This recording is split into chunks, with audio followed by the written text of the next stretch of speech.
મૃત્યુ લોકમાં તપાસ કરવા માટે જાય અને ઇન્દ્ર રાજાએ મૃત્યુ લોકની અંદર એક શિવજીનું મંદિર જોયું.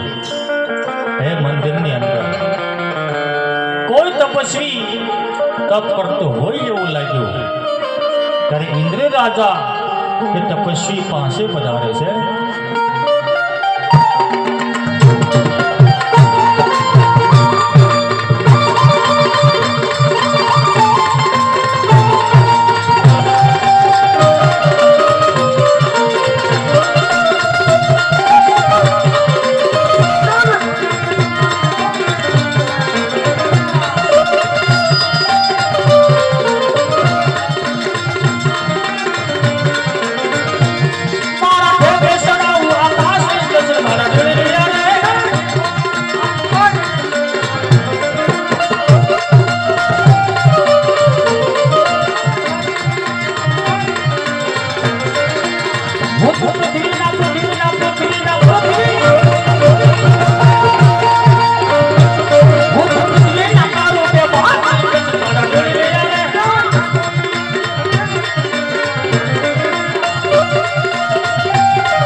અરે નહીં, માથી મોટા ભાઈ બ્રહ્માએ કીધેલું કે જ્યારે સંકટ પડે ત્યારે મને યાદ કરજે.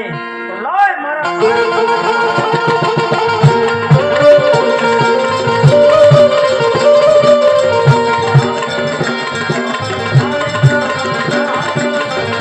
આવજો ઇન્દ્રપુરી ને ઇન્દ્ર બોલાવે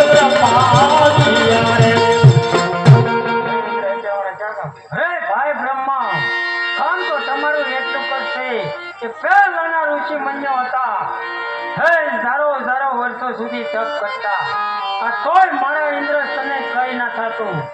હા, ફક્ત 12 દિવસની અંદર કોણ ત્યાં કળા માતાનો માનવી ત્યાં મારી આખી ઇન્દ્રપુરી ડોલાવા લાગ્યો. જો તમે આ વિશે જાણતા તો કોણ કરાવે રસ્તો બતાવો.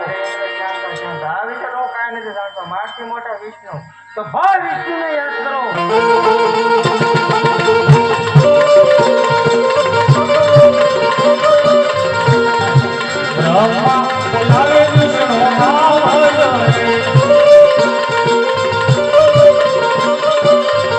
આવજો ઇન્દ્રપુરી ની માય બ્રહ્મા બોલાવે વિષ્ણુ આવજો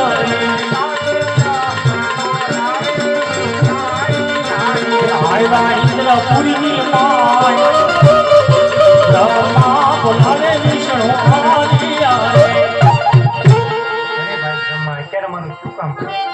અરે ભાઈ ઇન્દ્ર, અત્યારે મારું શું કામ? હે ભાઈ વિષ્ણુ, કામ તો તમારું એટલું કરશે.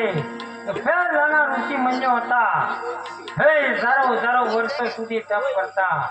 આ તોય મારા ઇન્દ્ર તને કઈ ના થતું. હા, ફક્ત 12 દિવસની અંદર કોણ ત્યાં કાળા માથાનો માની ત્યાં જ મારી આખી ઇન્દ્રપુરી ડોલાવા લાગ્યો. જો તમે આ વિશે જાણતા હોય તો કોણ નકર આગળ રસ્તો બતાવો. અરે ભાઈ ઇન્દ્ર, જાણતા એ વિશે હું કઈ નથી જાણતો. મારથી મોટા ભોળાનાથે કીધું જ્યાં સંકટ પડે ના મને કૈલાસમાંથી ભોળાનાથે મારી ઇન્દ્રપુરીની અંદર તેડાવો.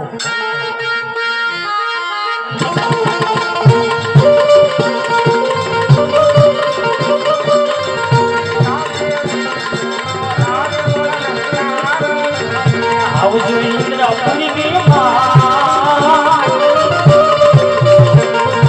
વિષ્ણુ બોલાવે ભોળાનાથ આવજો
શંકર પાર્વતી નરને બોળ શંકર શંકર પાર્વતી નો અરે હા ભાઈ વિષ્ણુ, અત્યારે મને ઇન્દ્રપુરીમાં શા માટે બોલાવ્યો? અરે હા દેવોનો રાજા ઇન્દ્ર, અત્યારે મને ઇન્દ્રપુરીમાં બોલાવવાના કઈ કારણ? કૈલાસપતિ શિવ શંભુ, તમને બોલાવું તો એક જ કારણ પડ્યું છે. પહેલાના ઋષિ મુનિઓ હતા, હે હજારો હજારો વર્ષો સુધી તપ કરતા, આ છતાં મારા ઇન્દ્ર તને કઈ ના થતું.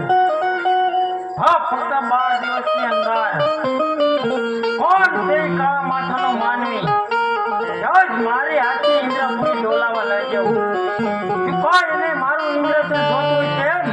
અરે નહીં ભાઈ ઇન્દ્ર, એકાય તારી ઇન્દ્રપુરી માટે તપ નથી કરતો. એ તો એક પુત્ર ફળ મેળવવા માટે આવા અઘરા તપ કરે છે. માટે તમે ત્રણે દેવો પોતાના હાથને બિરાજમાન થાવ. એમને હું સપના રૂપી દર્શન આપી વહેલાસર પાછો આવું છું.